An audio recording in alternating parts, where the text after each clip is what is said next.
नमस्कार विद्यार्थी मित्रांनो, मी बागवान मॅडम। आज आपल्याला सहकार या विषयाच्या लेक्चरमध्ये सहकारी तत्वावरती जी ग्राहक भांडारं चालवली जातात, तर या ग्राहक भांडारांचा आपल्याला विचार करायचा आहे। ग्राहक संस्था ज्या आहेत, ग्राहक सहकारी संस्था, तर या ग्राहक सहकारी संस्थांचा आपल्याला विचार करायचा आहे। बघा, जागतिक सहकार चळवळ जी आहे, तर या जागतिक सहकार चळवळीचा उगम मुळातच सहकारी ग्राहक संस्थेच्या स्थापनेमधून झालेला आहे। 1844मध्ये इंग्लंडमधील रॉशडेल येथे 28 विणकरांनी एकत्र येऊन रॉशडेल इक्विटेबल पायोनियर्स सोसायटी लिमिटेडची स्थापना केलेली आहे बघा। आणि भारतामध्ये पहिलं सहकारी ग्राहक भांडार 20 सप्टेंबर 1905 रोजी चेन्नई, मद्रास येथे स्थापन झालेला आहे। Triplicane urban cooperative society limited या नावाच्या संस्थेने भारतातील पहिल्या ग्राहक सहकारी संस्थेची मुहूर्तमेढ रोवलेली आहे। म्हणजे जागतिक सहकारी चळवळ जी आहे, ती जागतिक सहकारी चळवळीचा उगम मुळातच सहकारी ग्राहक संस्थेच्या स्थापनेमधून झालेला आहे। दुसरे जागतिक महायुद्ध जे झालेलं आहे, त्या जागतिक महायुद्धाच्या काळामध्ये अन्नधान्य आणि इतर जीवनावश्यक वस्तूंच्या किमतींमध्ये मोठ्या प्रमाणामध्ये वाढ झालेली होती। आणि या काळामध्ये शासनाने नियंत्रित दराने, स्वस्त दराने अन्नधान्य आणि इतर वस्तू वितरणाची जबाबदारी सहकारी ग्राहक संस्थांवरती सोपवलेली होती। ग्राहकांना चांगल्या दर्जाचा माल मिळावा, शुद्ध माल मिळावा, निर्भेळ माल मिळावा, खोट्या वजनमापांपासून, फसवणुकीपासून त्यांचं संरक्षण व्हावं, या दृष्टिकोनातून सहकारी ग्राहक भांडारं जी आहेत, त्या ग्राहक भांडाराची स्थापना झालेली आहे। तर ग्राहक सहकारी संस्था आपल्या सभासदांना लागणारा जो काही माल आहे, तो माल थेट उत्पादकांच्याकडून खरेदी करतं। आणि उत्पादकांच्याकडून खरेदी करून काय केलं जातं, यामध्ये उत्पादकांच्याकडून खरेदी करून हा माल सर्वसामान्य ग्राहकांच्यापर्यंत पोचविला जातो। तर बघा, सर्वसामान्य ग्राहक जे आहेत, तर सर्वसामान्य ग्राहकांच्या दैनंदिन गरजा ज्या आहेत, त्या दैनंदिन गरजेच्या वस्तू आणि सेवा रास्त दरामध्ये उपलब्ध करून दिल्या जातात। यामध्ये सहकारी ग्राहक संस्थांची भूमिका खूप महत्त्वाची आहे। आणि या ग्राहक सहकारी संस्था ज्या आहेत, या संस्था नफा मिळवण्याच्या उद्देशाने स्थापन झालेल्या नसतात, तर सेवा देणं हा त्यांचा उद्देश असतो। सर्वसामान्य ग्राहकांना सेवा पुरविणं, ग्राहकांच्या हिताचं रक्षण करणं, मध्यस्थांचं उच्चाटन करणं, हे ग्राहक सहकारी संस्थेचं महत्त्वाचं काम आहे। सरकारने 1986ला ग्राहक संरक्षण कायदा लागू केलेला आहे। आणि 24 डिसेंबर हा दिवस राष्ट्रीय ग्राहक दिन म्हणून साजरा केला जातो।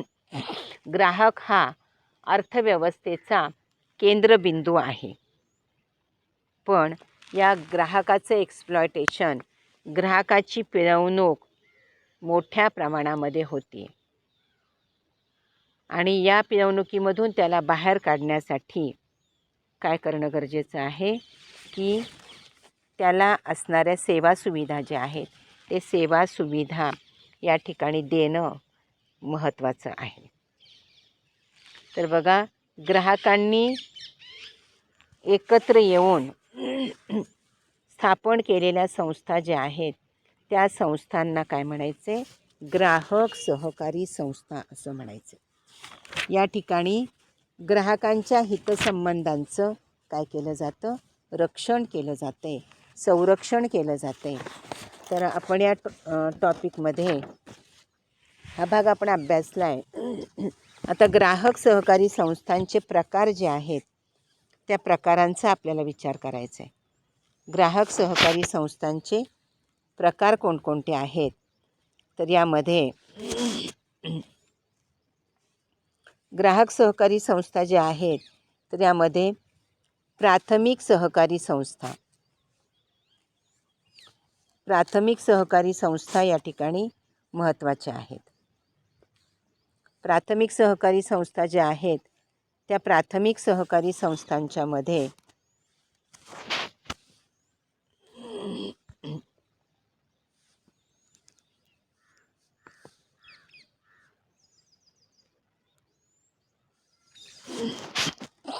प्राथमिक सहकारी संस्था ज्या आहेत त्या प्राथमिक सहकारी संस्थांच्या मध्ये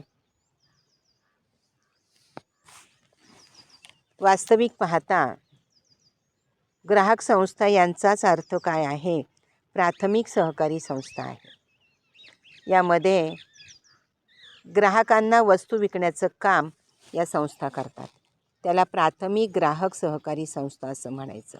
ग्राहकांनी एकत्र येऊन या संस्था स्थापन केलेल्या असतात आणि या संस्थांना वस्तूंचा पुरवठा मुख्यतः घाऊक सहकारी भांडारामधून केलं जातं. किरकोळ विक्री या संस्थांचं महत्त्वाचं काम आहे. या संस्था आपल्या सभासदांना पूरक सेवा पुरवतात. या संस्थांची स्थापना ग्रामीण आणि शहरी भागामध्ये केली जाते. ग्राहकांना दैनंदिन गरजेच्या वस्तू ज्या आहेत त्या दैनंदिन गरजेच्या वस्तू शुद्ध, निर्भेळ, वाजवी किमतीमध्ये पुरवणं हे प्राथमिक ग्राहक सहकारी भांडाराचं उद्दिष्ट असतं. तर बघा, खालच्या लेवलवरती तालुका पातळीवरती ग्रामीण भागामध्ये, निमशहरी भागामध्ये प्राथमिक सहकारी संस्थांची स्थापना झालेली असते. त्यानंतर मध्यवर्ती ग्राहक भांडारं, ज्याला सुपर बाजार असं म्हटलं जातं, जनता बाजार असं म्हटलं जातं, विभागीय भांडार असं म्हटलं जातं. बघा, मोठमोठ्या शहरांमध्ये ग्राहकांना विविध सेवा ज्या आहेत त्या विविध सेवा, विविध वस्तू एकाच छताखाली उपलब्ध करून देण्यासाठी या ग्राहक भांडारांची काय केलेली आहे? स्थापना झालेली आहे. आपल्याकडे शंकर बाजार आहे बघा. शंकर बाजारला सुद्धा ग्राहक भांडार किंवा सुपर बाजार असं आपल्याला म्हणता येऊ शकते. तर बघा, भारतामध्ये पहिला सुपर बाजार 15 जुलै 1966 रोजी स्थापन करण्यात आलेला आहे. आणि अशा प्रकारचे ग्राहक भांडारं मोठमोठ्या शहरांमध्ये, कॉस्मोपॉलिटिन सिटीज ज्या आहेत, मुंबई असेल, कोलकाता असेल, चेन्नई असेल, बेंगलोर असेल, पुणे असेल, नागपूर असेल, या मोठ्या शहरांमध्ये अशा प्रकारच्या सुपर बाजारांची स्थापना झालेली आहे. जिल्ह्याच्या ठिकाणी सुद्धा असे बाजार स्थापन झालेले आहेत. या भांडारामध्ये एकाच छताखाली आपल्याला सर्व वस्तू, कापड असेल, औषधं असतील, स्वयंचलित यंत्रांचे सुट्टे भाग असतील, सौंदर्य प्रसाधनं असतील, दूरचित्रवाणी संच असतील, इलेक्ट्रिकल उपकरणं असतील, तयार कपडे, किराणा माल, भाजीपाला, खाद्यपदार्थ, हे सगळ्या वस्तू आपल्याला एकाच ठिकाणी उपलब्ध होऊ शकतात. त्याला काय म्हणायचं? सुपर बाजार असं म्हणायचं, सुपर बाजार असं म्हणायचं. तर बघा, आपल्याकडे शंकर बाजारचं उदाहरण महत्त्वाचं आहे की एकदा आपण शंकर बाजारमध्ये प्रवेश केला की आपल्याला सगळ्या वस्तू एकाच छताखाली उपलब्ध होऊ शकतात. तर यामध्ये ह्या गोष्टी महत्त्वाच्या आहेत की दैनंदिन गरजा ज्या आहेत त्या दैनंदिन गरजा भागवण्यासाठी ज्या जीवनावश्यक वस्तूंची गरज असते त्या जीवनावश्यक वस्तू सहकारी तत्वावरती ग्राहकांना उपलब्ध करून दिल्या जातात आणि ग्राहकांनी स्वेच्छेने एकत्र येऊन या संस्थांची स्थापना केलेली असते. आणि मग या संस्थांमध्ये खाजगी व्यापाऱ्यांच्याकडून होणारं जे अनिष्ट वर्तन आहे, जी पिळवणूक आहे, ते शोषण आहे, ते शोषण या ठिकाणी थांबवलं जातं. आणि प्रामुख्याने या ग्राहक सहकारी संस्था शहरी भागामध्ये स्थापन केलेल्या असतात. आणि नागरी आणि शहरी असं दोन्ही त्याचं काय आहे, कार्यक्षेत्र आहे. तर सर्वसामान्य ग्राहकांनी स्वेच्छेने एकत्र येऊन या सहकारी संस्थांची स्थापना केलेली असते. तर वस्तूंच्या किमतींमध्ये स्थिरता राखणं, मक्तेदारीला आळा घालणं, अनिष्ट व्यापारी प्रवृत्तींचं उच्चाटन करणं आणि जीवनावश्यक वस्तूंचा पुरवठा करणं, या सगळ्या गोष्टी इथे महत्त्वाच्या आहेत. तर बघा, आपण 2 प्रकारांचा विचार केला आहे. प्राथमिक सहकारी ग्राहक संस्था, मध्यवर्ती ग्राहक भांडारं आणि विद्यार्थी ग्राहक सहकारी भांडारं. तर विद्यार्थी ग्राहक सहकारी भांडारं जी आहेत ते शाळा आणि महाविद्यालयं, विद्यापीठांच्या ठिकाणी विद्यार्थ्यांनी एकत्र येऊन सहकारी विद्यार्थी ग्राहक भांडाराची स्थापना केलेली आहे. तरी विद्यार्थी ग्राहक भांडाराचा कार्यक्रम जो आहे तो 1967 पासून या भांडारांच्या स्थापनेचा कार्यक्रम सुरू झालेला आहे. आणि राष्ट्रीय सहकारी विकास महामंडळाकडून कर्ज आणि अनुदानं यांना दिली जातात. या भांडारामधून विद्यार्थ्यांना वह्या, पुस्तकं, पेन, संदर्भ ग्रंथ, विविध शास्त्रीय उपकरणं, पुस्तकपेढी योजना, शैक्षणिक साहित्य इत्यादी साहित्य सवलतीच्या दरामध्ये उपलब्ध करून दिलं जातं. आणि याचं सभासदत्व होण्यासाठी वयाची अट नसते, हे या ठिकाणी महत्त्वाचं आहे. आणि शाळा महाविद्यालयांमधून सहकारी तत्वावरती ग्राहक भांडारं स्थापन करण्यास सरकारने उत्तेजन देण्याचं धोरण आज काय केलेलं आहे, अंगीकारलेलं आहे. आणि याशिवाय औद्योगिक कामगारांच्या सहकारी संस्था, ग्रामीण जनतेसाठी ग्राहक भांडारे इत्यादी ग्राहक संस्था असलेल्या आपल्याला दिसून येतात. तर बघा, अशा पद्धतीने आपण या सगळ्या गोष्टींचा विचार केलेला आहे की ग्राहक सहकारी संस्था म्हणजे काय आहे आणि ग्राहक सहकारी संस्थांचे प्रकार कोणकोणते आहेत. तर हे सगळे मुद्दे महत्त्वाचे आहेत. विद्यार्थी ग्राहक भांडार असेल किंवा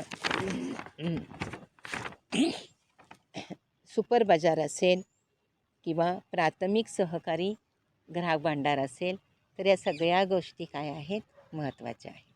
तर याच्यामध्ये सहकारी पतपुरवठा संस्था आणि ग्राहक सहकारी संस्था यांच्यातला फरक परीक्षेसाठी महत्त्वाचा आहे.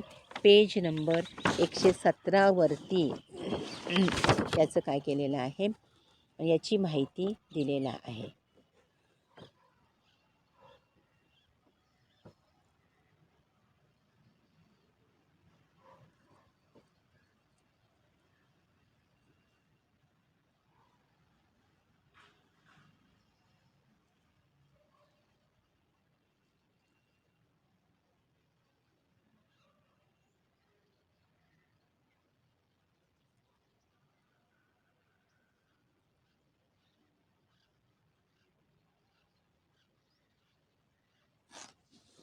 बघा, अशा पद्धतीने आपण या भागाचा विचार केला. आता फरक स्पष्ट करा हा जो प्रश्न आहे त्या प्रश्नामध्ये सहकारी पतपुरवठा संस्था आणि ग्राहक सहकारी संस्था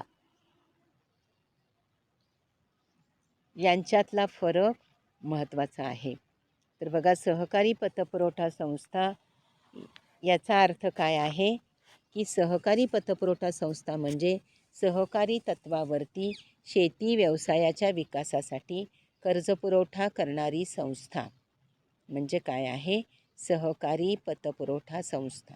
आणि सहकारी ग्राहक संस्था म्हणजे काय, ग्राहकांना त्यांच्या दैनंदिन जीवनावश्यक वस्तू आणि सेवा रास्त दरामध्ये उपलब्ध करून देणारी सहकारी संस्था. नफा मिळवणं हा तिचा उद्देश नसतं, तर सेवा देणं हा तिचा काय असतं, उद्देश असतं. यामध्ये सहकारी पतपुरवठा संस्था जे आहेत तर यामध्ये ग्रामीण भागातील सभासद शेतकऱ्यांची सावकारी पाशामधून मुक्तता करणं हा त्याचा उद्देश आहे सहकारी पतपुरवठा संस्थेचा. आणि ग्राहक सहकारी संस्थेचा काय आहे की खाजगी व्यापाऱ्यांच्याकडून अनिष्ट मार्गाने होणारं ग्राहकांचं शोषण थांबविणं, हे महत्त्वाचा त्याचा उद्देश आहे. आणि सहकारी पतपुरवठा संस्थांची स्थापना प्रामुख्याने ग्रामीण भागामध्ये स्थापन केली जाते. आणि ग्राहक सहकारी संस्था ज्या आहेत त्या प्रामुख्याने शहरी भागामध्ये स्थापन केल्या जातात. आणि सहकारी पतपुरवठा संस्थांचं कार्यक्षेत्र एका गावापुरतं किंवा 4 ते 5 किलोमीटरच्या कार्यक्षेत्रामध्ये असतं. आणि नागरी आणि ग्रामीण अशा दोन्ही भागामध्ये ग्राहक सहकारी संस्थांचं कार्यक्षेत्र असतं. त्यानंतर याचं सभासदत्व जे आहे, सहकारी पतपुरवठा संस्थांचं सभासदत्व हे त्या कार्यक्षेत्रामध्ये असणारे सीमांत, अल्पभूधारक, शेतमजूर आणि समाजातील दुर्बल घटकांना त्याचं सभासदत्व दिलं जातं. आणि ग्राहक सहकारी संस्था जे आहेत त्या ग्राहक सहकारी संस्था यामध्ये ग्राहक स्वेच्छेने एकत्र येतात आणि या संस्थांचे काय होतात, सभासद होतात. तर बघा, सहकारी पतपुरवठा संस्थेचं काम काय आहे, कार्य काय आहे की दैनंदिन गरजेच्या वस्तू खरेदी करण्यासाठी व्यावसायिकांना कर्जपुरवठा करणं आणि त्यांना सावकारी पाशामधून मुक्त करणं, हे या ठिकाणी महत्त्वाचं आहे. त्यानंतर ग्राहक सहकारी संस्था ज्या आहेत त्या ग्राहक सहकारी संस्थांच्यामध्ये वस्तूंच्या किमतीमध्ये स्थिरता राखणं, मक्तेदारीला आळा घालणं, अनिष्ट व्यापारी प्रथांचं उच्चाटन करणं आणि ग्राहकांच्या हिताचं संरक्षण करून दैनंदिन जीवनावश्यक वस्तू ज्या आहेत त्या वस्तूंचा पुरवठा करणं, हे महत्त्वाचं काम कुणाचं आहे, ग्राहक सहकारी संस्थेचं आहे. तर याच्यातला फरक आपण अभ्यासलेला आहे. आता त्यापुढे जाऊन आपल्याला पुढचा अजून एक फरक दिलेला आहे आणि तो म्हणजे विपणन सहकारी संस्था, गृहनिर्माण सहकारी संस्था आणि ग्राहक सहकारी संस्था. या तिन्हीतला फरक या ठिकाणी महत्त्वाचा आहे. आपण गृहनिर्माण सहकारी संस्थांचा पण अभ्यास केलेला आहे. आणि विपणन सहकारी संस्था ज्या आहेत, व्यापार उदीम चालवण्यासाठी पणन महासंघाची वगैरे स्थापना केली जाते, त्याला विपणन सहकारी संस्था असं म्हटलं जातं. आणि गृहनिर्माण सहकारी संस्था म्हणजे स्वेच्छेने तुमच्या आमच्यासारख्या लोकांनी एकत्र येऊन घरांची जी रचना आहे, घरांचं जे बांधकाम आहे ते बांधकाम सहकारी तत्वावरती केलं जातं. त्याला सहकारी गृहनिर्माण संस्था असं म्हटलं जातं. म्हाडाकडून घरं जी बांधली गेलेली आहेत किंवा हुडकोकडून जी घरं बांधली गेलेली आहेत त्याला काय म्हणायचं, सहकारी तत्वावरती स्थापन झालेल्या गृहनिर्माण संस्था. हाडकोसारख्या संस्था आहेत, म्हाडासारख्या संस्था आहेत. विविध सोसायट्यांमध्ये सहकारी तत्वावरती काय केलं जाते, गृहनिर्माण संस्थांची स्थापना केली जाते. आणि ग्राहक सहकारी संस्था, तरी ग्राहक सहकारी संस्थासुद्धा इथे महत्त्वाच्या आहेत.